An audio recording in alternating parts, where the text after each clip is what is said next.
Hello everyone, কেমন আছো তোমরা সবাই? আশা করি ভীষণ ভালো আছো। আমিও খুব ভালো আছি। নতুন ব্লগে তোমাদের সবাইকে স্বাগত জানাই। এই ভিডিও এডিট করতে গিয়ে আমি এত বড় একটা ভুল করেছি, কি আর বলবো। পুরো ভিডিওটা আমি আগের থেকে ভালোভাবে এডিট করে রেখে দিয়েছিলাম, বাট আমি সেটা সেভ করিনি।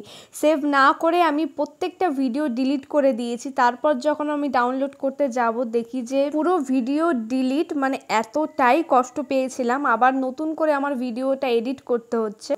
ভাগ্যিস আমার ডিলিট ফাইলে এই ভিডিওগুলো ছিল, সেখান থেকে আমি ডিলিট করি, না হলে অনেক বড় একটা ভুল হয়ে যেত। তো যাই হোক গাইস, পুরো ভিডিওটা দেখো, আশা করি তোমাদের ভালো লাগবে। তো আজকে সকালে ছিল কম্পিউটার ক্লাস থেকে বাড়ি ফেরার পথে দেখলাম গাছগুলোর মাথা সব কেটে ফেলে রাখা হয়েছে, যাতে গাছগুলো আরও বড় হয়। তো বাড়ি আসার পর দেখলাম যে একদম ব্রেকফাস্ট ছিল আমাদের, গরম গরম লুচি আর চানা মশলা। তো বাপ্পি খাচ্ছিল, সেখান থেকে আমি একটু খেয়ে টেস্ট করলাম, দেখলাম দারুণ হয়েছে খেতে। অনেকদিন ধরে আমার চানা মশলা আর লুচি খেতে খুব ইচ্ছা করছিল, সেই কারণে কাকিমা বানিয়েও ফেললো।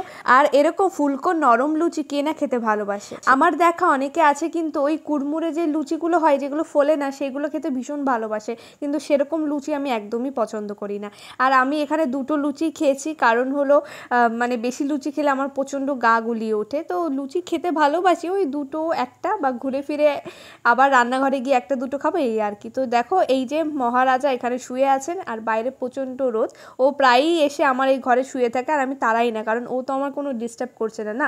গরমের মধ্যে কোথায় গিয়েই বা শোবে। তো আমিও ঘুমিয়ে থাকি, ও ঘুমিয়ে থাকে।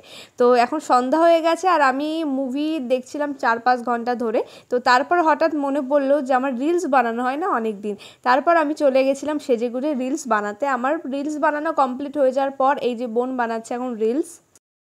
তো ও কিভাবে রিলস বানাচ্ছে তাই ভিডিও একটু করছিলাম। আর তারপর সন্ধ্যা হয়ে গেছে, এখন মন খেতে চাইছে কিছু টক জাতীয় খাবার বা কিছু চুরমুড়ে খাবার। তো তারপর বোনকে আমি পাঠিয়েছিলাম যে একটু ফুচকা আর ঘুগনি নিয়ে আসতে। আর আজকে আমার খেতে ইচ্ছা করছে ফুচকা দিয়ে ঘুগনি, মানে ঘুগনি দিয়ে ফুচকা, ওই একই ব্যাপার হলো আর কি।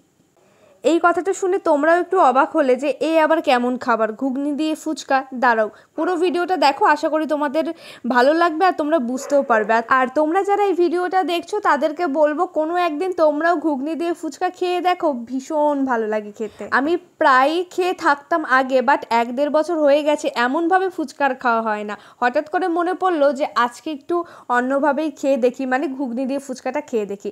আর কিভাবে খাবো চলো তোমাদের সাথে শেয়ার করছি।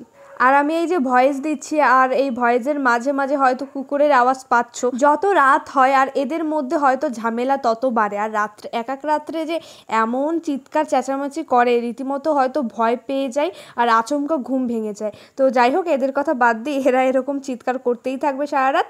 তো দেখো, আমি এই যে ফুচকা নিয়ে নিয়েছি, আর কিভাবে খাবো বা তোমরা কিভাবে ট্রাই করবে তোমাদের একবার দেখিয়ে দিচ্ছি। তো ফার্স্টে ফুচকার আলু ভরে নেব ফুচকার মধ্যে, এরপর দিয়ে দেবো ঘুগনি। আগেই বলে রাখি, ঘুগনিটা খুব একটা টেস্টি ছিল না। আমি ভেবেছিলাম ঘুগনির কালার দেখে এবং চেহারাটা দেখে যে হয়তো ভীষণ ভালো হবে, কিন্তু একদমই না।